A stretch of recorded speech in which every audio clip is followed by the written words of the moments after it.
Assalamualaikum warahmatullahi wabarakatuh. Salam guru penggerak. Perkenalkan, nama saya Sumiran. Saya dari SMK Negeri 1 Nganjuk, calon guru penggerak angkatan ke-9. Di sini fasilitator saya yaitu Ibu Maria Ulfah, pengajar praktek Bapak Muhammad Sigit Nur Yakin. Saya akan memaparkan koneksi antar materi, kesimpulan dan refleksi modul 1.1 tentang pemikiran Ki Hajar Dewantara.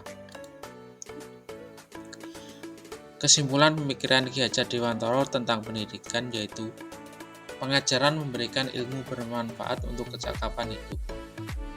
Yang kedua, pendidikan yang menuntut anak pada kodratnya, yaitu kodrat alam dan kodrat zaman. Guru sebagai pamong atau pembimbing menuntun anak untuk menebalkan lakunya. Keempat, pendidikan bersikap terbuka terhadap perubahan namun tetap selektif. Kelima, pendidikan menumbuhkan budi pekerti yang luhur. Keenam, pembelajaran yang berpusat pada murid. Ketujuh adalah filosofi trilogi pendidikan.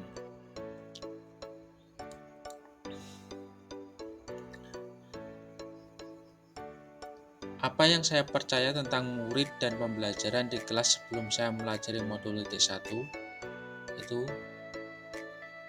1. Mengajar itu seperti mendidik. Yang kedua, cara pembelajaran yang efektif adalah metode pengajaran yang terpusat pada guru. Poin ketiga, gaya belajar siswa yang berbeda-beda tidak berperan penting dalam keberhasilan proses pembelajaran. Keempat, pembelajaran dan latihan yang seragam meningkatkan efisiensi waktu dalam penyelesaian capaian pembelajaran. Yang kelima, pembelajaran efektif bila hanya dilakukan di dalam kelas. Keenam, hanya mentransfer materi pelajaran.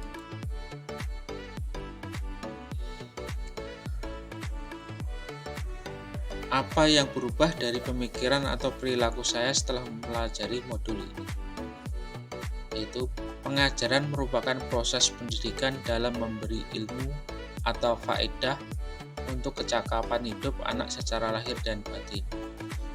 Pendidikan memberikan tuntunan terhadap segala kekuatan kodrat yang dimiliki anak agar ia mampu mencapai keselamatan dan kebahagiaan yang setinggi-tingginya, baik sebagai seorang manusia maupun sebagai anggota masyarakat.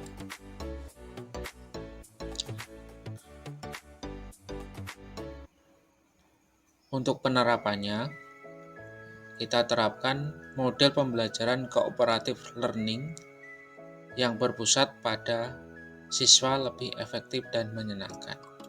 Model pembelajaran ini berpusat pada siswa seperti BCP, memberikan pengalaman belajar yang lebih menyenangkan bagi siswa dan memberikan ruang kepada siswa untuk mengeksplorasi dan mengembangkan potensi diri lebih luas, sehingga pembelajaran lebih bermakna, efektif, dan efisien.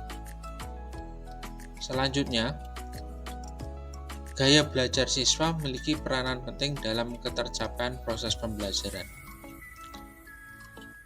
Pembelajaran yang sesuai dengan minat dan gaya belajar siswa akan meningkatkan pemahaman siswa terhadap materi dan informasi yang dipilih, serta dapat menciptakan pembelajaran yang kondusif dan menyenangkan bagi guru maupun siswa.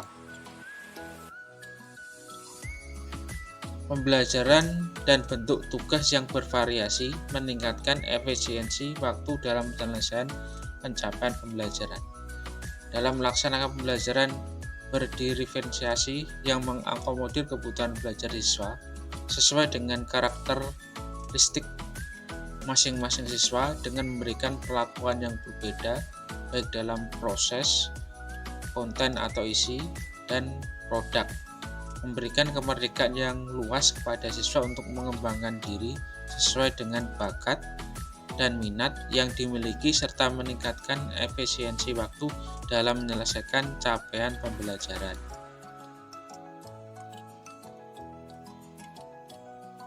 Pembelajaran menitik beratkan aspek kognitif dan budi pekerti. Selain memfokuskan pada kegiatan pembekalan siswa dengan ilmu untuk kecakapan hidup, proses pembelajaran juga menuntun siswa memiliki budi pekerti yang luhur agar dapat diterapkan dalam kehidupan sehari-hari.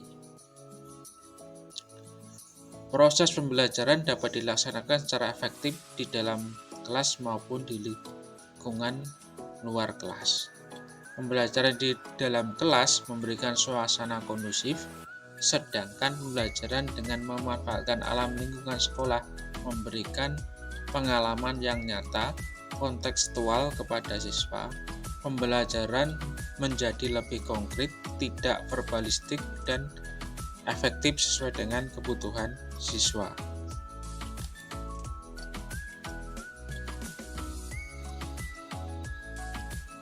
Kemudian, apa yang dapat segera saya terapkan lebih baik agar kelas saya mencerminkan pemikiran Ki Hajat Dewantara? Jadi, yang saya lakukan yang pertama adalah merancang dan menerapkan pembelajaran yang berpusat pada siswa.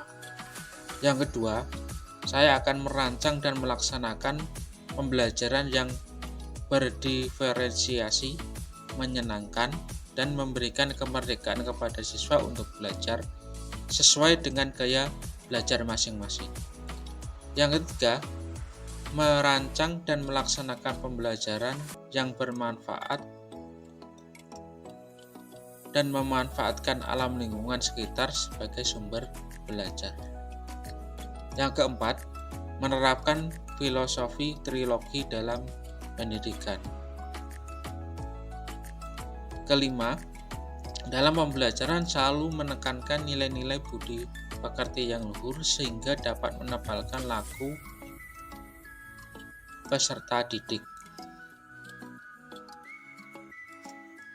Keenam, mengenal karakter dan latar belakang murid dengan menjalin komunikasi yang baik. Ini yang akan segera saya terapkan lebih baik agar kelas saya mencerminkan pemikiran Ki Hajat Dewantara.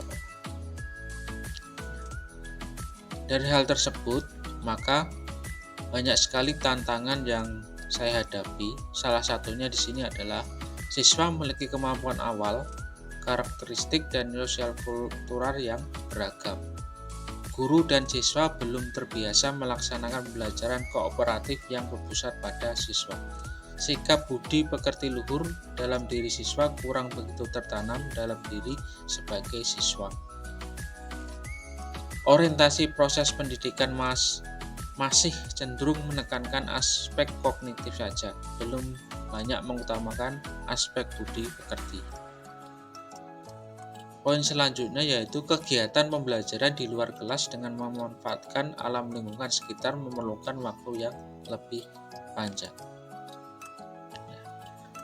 Kemudian di sini saya menemukan beberapa solusi dari beberapa tantangan yang saya hadapi atau yang sering dihadapi di lapangan. Yaitu poin pertama adalah melakukan tes diagnostik siswa di awal pembelajaran atau melakukan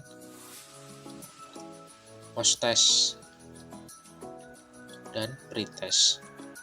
Yang kedua, berkolaborasi dengan guru lain dalam menerapkan pembelajaran kooperatif learning dan pembelajaran berdiferensiasi. Ketiga, guru menerapkan filosofi ing ngarsa sung tulodo ing madya mangun karsa tutwuri handarani, yaitu yang keempat, guru mengembangkan diri secara berkelanjutan dengan mengikuti workshop, seminar, diklat, dan lokakarya. Yang kelima, merancang pembelajaran yang merdeka sesuai dengan potensi, minat, dan bakat siswa. Demikian pemaparan saya dari refleksi dan kesimpulan modul 1.1. Terima kasih, saya akhiri. Wassalamualaikum warahmatullahi wabarakatuh.